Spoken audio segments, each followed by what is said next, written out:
I thank IGNOU for inviting me to speak on a theme about which not much is information is available in the public domain.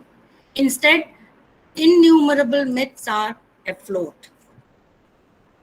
It would not be wrong to say that there was a phase of social reform in Indian history. As it concerned change in customs and practices, it was not destined to be a people's movement and remained confined to a limited educated class. This phase was supplanted by the phase of political reform and nationalist agitation against foreign domination. The nationalist leaders were aware that combining both social and political issues could impede the process of national movement, because then all the section of society could not be galvanized against a common enemy, and thus it would rather impede the political process. Mobilization against foreign rule was easier, in which all would unite, and freedom from foreign rule first was necessary for social freedom, which could later be tackled without the meddling by the British. Hence, there was a tendency to downplay social reform and focalize the efforts on attainment of independence. This, however, does not mean that social issues were entirely relegated into the background. There was a realization that the political process itself should serve as a school for social and moral regeneration. The constructive program epitomized the resolve of the nationalist leadership to prepare people for both political and social regeneration, and to create an enlightened audience to accept and confront change in the social mores and outlook, as well as to create an environment where it would be easy to accept democratic welfare society based on social justice and equality, where every man and woman would be ensured equality of opportunity, freedom to develop his or her personality, and environment for harmonious coexistence irrespective of caste, gender, ethnicity, and race. The regeneration of Indian society was one amongst the many issues which agitated the minds of the leaders of the Indian national movement. The intellectuals and leaders, such as Sardar Patel, amongst the few, regarded issues such as caste, degraded position of women, child marriage, untouchability, enforced widowhood, priesthood, ritualism, indebtedness, dowry, parda, conversion, cleanliness, personal hygiene in particular, and social degradation caused by the dominance of Brahminism and ritualism in general as social termites, which were eating up the moral fabric of the Indian society, rendering it weak, vociferous, and of low morale. To build a strong nation state and an anti imperialist movement, social issues were not epiphenomenal or peripheral to his concern of reform movement and anti imperialist struggle, nor was their resolution an epiphany. The treatment Sardar Patel has so far been shrouded in polarities. Patel is often painted pejoratively as a conservative and obscurantist. A preliminary study, however, shows that there was a close ideational congruity between Patel and leaders like Nehru in matters pertaining social issues and their contextual settings. Uh, there was a common ground between the two as far as the issues of national reconstruction was concerned. Both shared a common vision in social sphere, advocating in nearly one voice the end of social ills and the dawn of equality between man and women. Born in a peasant caste which was deeply embedded in the Bhakti tradition and Swami Narayan cult, Patel was opposed not only to Brahminical social order but also to ritualized Hinduism. Endowed with a robust sense of peasant pragmatism, Patel disliked show of any kind of religious duplicity. He severely criticized the Brahminical hypocrisy adopted towards the marginal sections of society. According to Patel, I quote, I do not believe in any caste or community. The whole of India is my village, and men of all communities are my friends and relations. All are children of the same God. After a man dies, does anyone ask if the corpse is that of a Brahmin or a Chamar? Unquote. Patel blamed the Brahmins for practicing falsehood and deceit in the name of protecting Hindu religion. Expressing his anger at the prevailing injustice sanctified and justified by Brahmanism, Patel said that Hindu religion is divided and it now exists only in outward show as applying religious sectarian mark on the forehead, glimpses of deity, and in undertaking religious tour of sacred places of pilgrimage. People commit sins for as long as 25 years and then go to Ganga for holy dip so that they are absolved of all their sins. But they forget that true Hinduism consists of control of the senses, abstaining from sensual pleasures, and in realization of supreme being God. Exposing the hollowness of the caste system, Patel wished every member of Shudra caste to feel that he was superior to Brahmin. He held caste Hindus responsible for the plight of untouchables and retorted that, I quote, many superstitions and hypocritical practices are rampant among the farmers, and they are all there in the name of religion. We reject our Harijan brothers whose services are needed not only in agriculture but also in things nobody else is able to do, and we hurt them, all in the name of religion. This is a sin. When a person we call an untouchable embraces another religion, he immediately becomes touchable. I advise you to abolish untouchability, which is a curse to the Hindu community of India. You cannot discard your own brother. According to the Hindu philosophy, it is a sin to discard anyone who is living. Soul is God, and even an untouchable has soul in him. You therefore cannot discard God's soul, unquote. He further said that, I quote again, in free India, there can be no distinction of caste, creed, or religion, or of classes, resulting in the domination of one section over another. There may be rich and poor, happy and unhappy, but there can be no difference in stature between one citizen and the other, unquote. The traditionalist in Patel revolted against use of conversion as a means to reject untouchability. But the reformer in him opposed Brahmanism and its perpetuation of untouchability. He believed that, quote, if the non Brahmins had any sense, the Brahmins would soon become powerless. Even the non Brahmins find it difficult to get rid of untouchability, unquote. He was also concerned with the fact that untouchability made the position of national leaders like him morally weak in the eyes of the British, who exploited the situation to argue that the Indians were incapable of ruling themselves.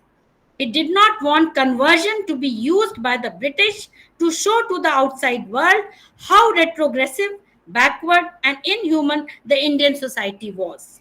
He rebuked the high caste that, I quote, if a dode becomes a Christian or a Muslim, he can go wherever he likes. The Sanatan religion has come to such a low degree that a man of other religion came to defend it, unquote.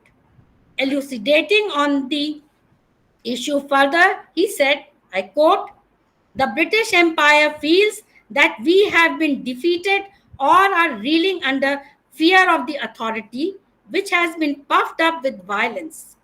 We have to continue and strengthen the struggle to self purification.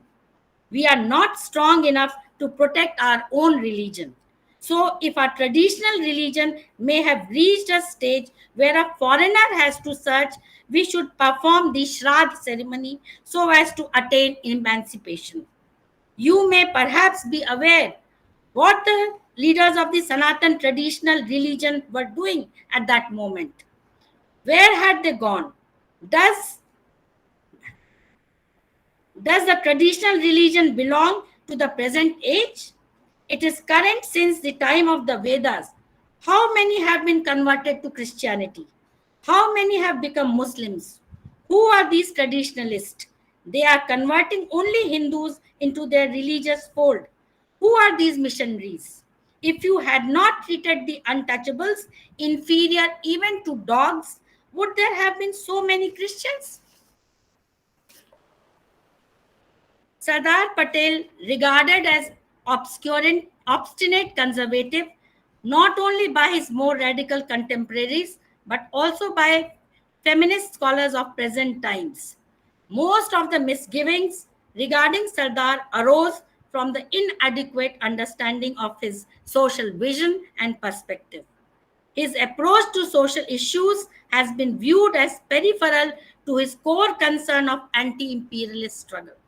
But Sardar Patel believed that the neglect of social issues would not only retard the growth of Indian society and make it decrepit, but it would also weaken the freedom struggle. Sardar's approach to social questioning was progressive. He was combative in his criticism of the servile status of women, their confinement to hearth and kitchen, practice of child marriage, depraved condition of Hindu widows, and its justification by Shastras and prevalent illiteracy amongst them. However, Patel was presented as a traditionist with a penchant for conserving and preserving the status quo in the name of custom and tradition. Thus, his approach was seen as contextual and responsive to the existing receptivity of the people. According to Patel,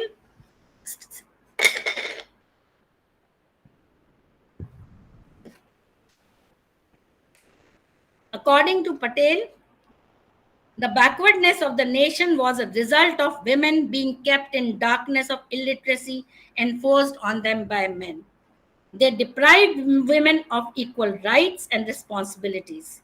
Sardar believed that the constructive energy of women should be employed for the success of Swaraj. According to him, I quote, the root cause of India's backwardness is its invalidity. The country is treading in darkness on one foot, and that too of a male. They, that is women, are being constantly hammered that they have to shoulder the burden of the house as far as possible. He has not been taught to accept that in social and national spheres, women have some rights and responsibilities. That is why we are lagging behind. That is why it is always beneficial that women become aware of their rights and responsibilities slowly and gradually. Women, in one way, are extremely courageous. Men do not endure the miseries to the extent women do. In India, misery is destined in women's fate, and she smilingly endures them. She is not aware of her rights. The society fears that if she is educated, she would have knowledge of her rights and will shake off the privations. But that fear is uncalled for. What is good for men is equally good for women also. The society adopts a partisan attitude between a male and a female. It pardons a male, but a woman is permanently censured and disgraced if he commits a blunder. The result of education is always sublime. The blunders committed by men due to ignorance and illiteracy, though horrible, the society does not feel its thunder. Unquote. Addressing the students of Jyoti Singha in 1935, Patel said, I quote, I have to take it for granted whatever work has been carried out by very young and adolescent girls. The name of Jyoti Singha itself signifies removal of darkness. To what extent this has been achieved remains to be seen. Your aim is excessively large and heavy. If we are able to achieve the goal, we would have certainly performed a heavy task. Your aims are very high. I'm really pleased to find that you have incorporated ideals of courage, self help, physical and mental exercise together with national spirit in your preamble. But if we continue to be afraid of such risks, we would not make any progress. We are still entertaining the belief that women have to look after their home and heart only. Such ignorance can be removed by these types of institutions. Unquote. Patel was against any kind of restrictions and diversions which could act as bondage for women and enable them to think in definitive terms on their conditions. While reminding the women of Gujarat about the difficult times both they and the country were facing, Patel in 1935 said, I quote, "These girls from the Murali ashram belong to your community. These do not wear any shackles. Shackles are meant for thieves. You are not thieves, but you wear false jewelry. God has given you such a beautiful nose. Why do you get it pierced? When God made you, did He not know how to make a hole in your nose? We may be poor, but let us not become objects of pity. Depending on others is a sure road to poverty. We must learn to stand on our feet in every need of ours." Unquote. For Sardar Patel, efficacy of reform lay not in outward change of customs and manners, but in change of inner being of man, of the heart and the mind. He stood for liberation of women from the yoke of ignorance, illiteracy, and superstition. Patel wanted women to achieve freedom with a sense of responsibility and participate along with men in the struggle for Swaraj. He believed that, quote, India today is passing through a great formative period. We shall make or mar our future during the next decade. During this period, India's strength and stability would depend on the strength and thoroughness of its every link. The brave women of Mansa stood side by side with men and showed marvelous courage, strength of will, and purpose. They ungrudgingly suffered all hardships, insult, and even physical injury. Unquote. In a letter written in May in 1939, Sardar wrote to Mani Behan expressing his anger at the prevailing conditions of women, their dependency on men, and their sense of despondency. He wrote, quote, "Men do not want women to be free. They should educate themselves to be free. Freedom from them is as necessary as it is for men. Gandhiji has made it possible. They should defend it from Brahmins and husbands." Unquote. He also reprimanded men for keeping their women in parda. He wanted women to come out from the folds of regression and apathy and acquire knowledge to know what was happening in the world. He said, quote, "You must discard the parda. You must allow women to see the world outside so that they will realize their duties to the motherland. They must be made literate and acquainted with India's affairs. Without it, they will not be able to play their proper role in shaping the destiny of the country. It would be like a cart going on one wheel." Unquote. To develop healthy relationship and a sense of camaraderie amongst men and women, Patel supported co-education. According to him, quote, "Experiments of co-education are rare in schools, but what I have heard and witnessed is that nowhere else I have come across such blind trust and confidence reposed by parents of pupils as is witnessed here in this institution.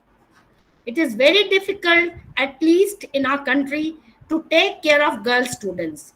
It is considered very dangerous causing constant anxiety, but the fact that they have accepted this challenge is a matter of great pleasure to me, unquote.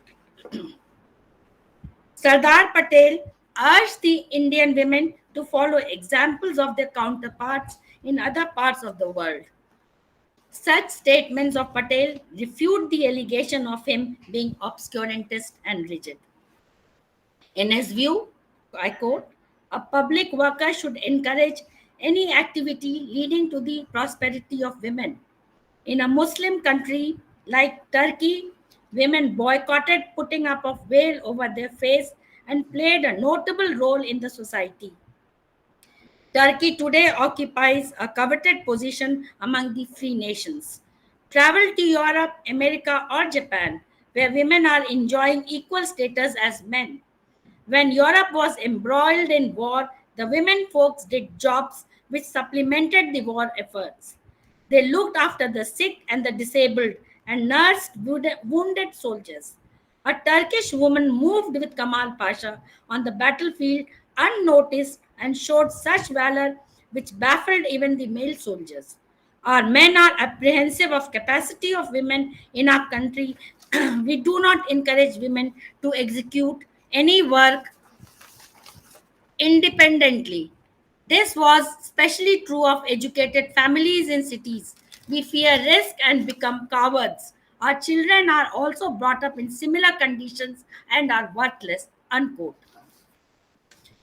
Sardar desired women to be self reliant, assertive, and empowered in all respects. In a strongly worded speech, he motivated women not to overlook their right to vote.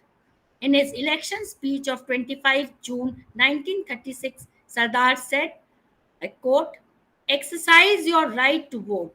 In this constitution, which is being thrust on us, there is a provision of separate council and a separate assembly. Considerable work would be carried out therein. No discussion at present whether we get freedom or not. My mission is to explain to you the necessity of women's active participation. Think about those who are denied this right. The right which you have got now so easily was denied sorry, to the freedom fighters. There is a long history behind women's franchise. Women in England fought a furious battle for this franchise. Naturally, they were brave women whose sons and husbands had fought in battles and wars. They managed large commercial and educated institutions. They crusaded against male domination in every field, including administration. They fought for equal rights for women. Their struggle was known as suffragette, which was waged by Mrs. Spencer, who successfully organized strikes, created tempest, and in the end got the rights and are now MPs. Today, men and women in England enjoy equal rights. This is our first constitution, and there would be a toy parliament initially.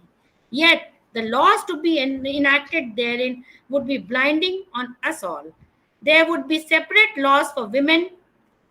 Therefore, utilize properly your franchise, which you have won. Unquote. Criticizing the way the right to vote and to participate in election process was granted to women, Patel in the same speech rebuked the mentality of the men behind it. Continuing his criticism, he said, quote, but the method of granting this franchise is erroneous and insult to womanhood. A woman is allowed to have this right only as a subsidiary to a male husband who paid land revenue as Hindu law denies women's right to property.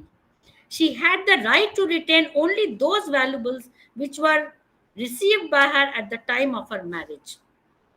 Secondly, she had these rights only if she was literate and had to produce a certificate to this effect from a responsible government officer at the time of her enrollment. I find a tendency among some women to avoid such a predicament, and men also humiliated women as to what they knew about administration. There is opposition from both males and females for latter's inclusion in the electorate. I tell you, All women of 21 years of age and who are eligible to vote should get their names enrolled in the electoral rolls. Once you miss this opportunity, you will have no right in the legislature.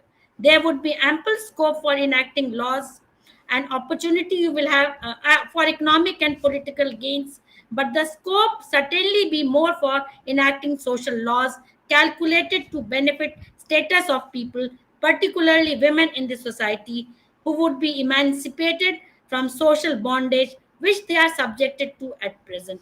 Unquote. Speaking at Jyoti Singha at Ahmedabad on 15 July 1938, Sardar reasserted that, quote, it is not proper to think that the problems of women will be solved automatically on the attainment of independence. Real problem is that women have been denied their rights and their status has been lowered. We will get Swaraj only when they are allowed to occupy their rightful place. It is necessary that women must gain self confidence, and it is necessary that they gain their rightful status. Such reforms cannot be done by enacting law. Nowhere in the world, except in our country, women have been given right to occupy seats in the legislature. But that is only an outer edifice. It is like the actor in a drama occupying a kingly throne. The problem will be solved if thousands of Mridulas, referring to Mridula Sarabhai, prominent socialist and women leader, if thousands of Mridulas arise from us. The problem will be solved if such women emerge. Unquote. Patel, along with cultural and social empowerment of women, gave equal importance to their economic independence. Linking women's economic independence with the issue of Swadeshi, village self reliance, and inherent entrepreneurial skills of women, Patel, addressing Mahila Seva Samaj at Bangalore City on 14th June 1936, said, quote, women represent the purchasing will and purchasing power of the country. And without their cooperation and without their insistence on the purchase of village produced goods, there cannot be any substantial progress in our village industries in this country. Unquote. Further emphasizing on the inherent management skills of women, Patel was the opinion that women in India were in much better position to develop village industries and encourage rural uplift than men. It was true, he admitted, that women had onerous duty to discharge in looking after their homes. But if they cared to spend part of their leisure hours in visiting the villages in their neighborhood to educate villagers in better methods of living, they would be doing the country an immense service. According to him, if every woman in the country insisted on village produced goods only in her home, then the economic salvation of the country and consequently the political and social salvation would automatically be assured. He also pointed out that it was now to be hoped that at least women of India would wake up to the true state of affairs and help and induce their men to do their duty towards Indian villages and Harijans. A true rationalist, Patel asked the women, quote, you are offering coconuts and similar things to the deities. Just pause a minute and consider how much more the gods will be pleased if you help your fellow human beings in your villages to a decent and honorable livelihood by patronizing village produced goods only. Unquote. In his homage to Sarojini Naidu, Sardar not only expressed his grief at the loss of a dynamic and compassionate leader like her, but he was also voicing his grief for the servile status of the women. During, quote, during our long struggle for freedom, she represented in her person the grit, determination, and the heavy sacrifices of Indian womanhood at a time when India was much misunderstood abroad, especially in regard to her women who were considered outside as a mere chattels and slaves of men. Sarojini went out to the world as a real incarnation of Shakti, that is, women to prove that even in her days of subjugation and degradation, India could hold her head high. Wherever she went, she covered the name of the motherland and with pride and glory. She made the world think better of the women of India, unquote. Sardar regarded that any Swaraj where women and untouchables were kept away from their natural rights, self respect, and dignity could not be real. To make up for this deficiency, Indians would have to work harder in freedom than in slavery to achieve the Swaraj which the freedom struggle aimed at. A just society built on equality, freedom, and dignity for all.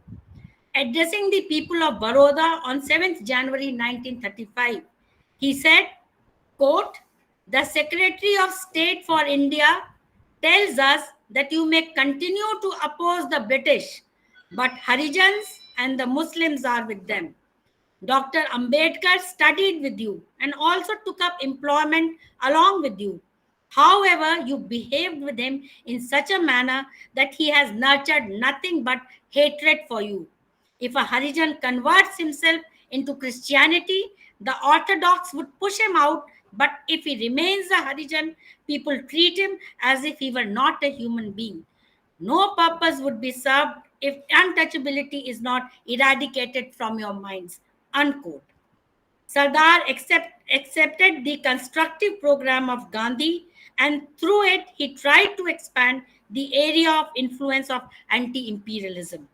His speeches against ritualism, untouchability, and social obscurantism were intended to serve the purpose of spreading the Gandhian ideology of Swaraj and inculcating the spirit of social reform. Patel reminded the farmers that there could not be any caste or religious distinctions amongst them. He said, quote, "Farmers who till the land, whether small zamindars, farmers, or agricultural laborers, are essentially farmers, regardless of the caste and the religion to which they belong. All are in the same boat. They will sink or swim together. Nature does not recognize any difference on the basis of caste or religion. Nature smiles or frowns on everybody in the same manner. All the farmers find themselves in the same economic trouble." Unquote. Patel aimed at healthy and vibrant Swaraj and not pale, diseased, and vacuous Swaraj. Therefore, he often not only inspired the villagers to give up social evils like untouchability, child marriage, but also encouraged them to go for education, give up drinking, opium eating, keep the village and themselves clean, curtail expenses on marriage, and preeti bhoj. He advised the peasants not to incur debt and fall into the trap of the moneylenders. Quote, "If need be, they should borrow from one another." Unquote. He also advised them to spend on education, clothing, and food for their children and build dispensaries and schools for them. Speaking at Prantej municipality on 22nd October 1935, he expressed anguish at the lack of basic medical facilities to take care of delivery cases. Quote, "How much disgusting it is that in such a big town there is not a single maternity home for attending to delivery cases. These are bare necessities of the present times, and we have ourselves to solve these problems. We are not weak so as to beg from government for help on each and every occasion. We should understand our own responsibilities. India is a big country and poverty is rampant in every village. There is no facility for primary education, and in most of the villages, you now cease building temples and small shrines. Enough of it. If you want to protect your religion, first protect your children. They are our future treasures. So kindly divert your resources for the building of schools, etc." Unquote. Thus, the understanding of social issues by Sardar was quite advanced in perception and ideology on issues like caste, ritualism, efficacy of Shastras, women's education, liberty, and their participation in freedom struggle, Patel subscribed to enlightened and progressive viewpoint. His approach was indigenous, progressive, pragmatic, realistic, and purposive. He supported progressive change within the structure of tradition without bringing in any sudden and sharp rupture to it. This aspect of Patel comes out vividly on his position on the issue of divorce. He stood for the women's right to divorce their husbands if the situation was not compatible for them, but he was sensitive enough to visualize the problem it would lead to of adjustment and acceptance both by the society and the family of the women. Unless the family of the women was enlightened enough to support them and women were educated, self confident, and self reliant to deal with the situation, no effective ameliorative measures could be implemented. Therefore, he reprimanded men to change their ways and atone for their sins if they wanted their wives to be with them. Thus, Sardar Patel advocated social reforms for equitable, just, and libertarian Swaraj in the 20th century. His approach was largely influenced by Gandhian model of accommodation, rooted in indigenous ethos with a robust pragmatic sense of Indian reality, was equally bold in his observations and resolutions. In the treatment of social issues, Sardar was far advanced in perception and ideology. He approached the problems with rationalist orientation. He berated superstition and illiteracy and repeatedly highlighted the importance of scientific and rational outlook towards social questioning. He believed that the lasting change could be ensured if it was introduced by slow absorption and assimilation and not by sudden convulsion or revolution. Patel's participation in the national movement did prepare the ground for social, cultural, and political awakening, and the values and the social vision he represented provided a strategy not only for liberation but also for cultural, social, and economic modernization to be achieved with the involvement of women and the other weaker section of the society. Thank you.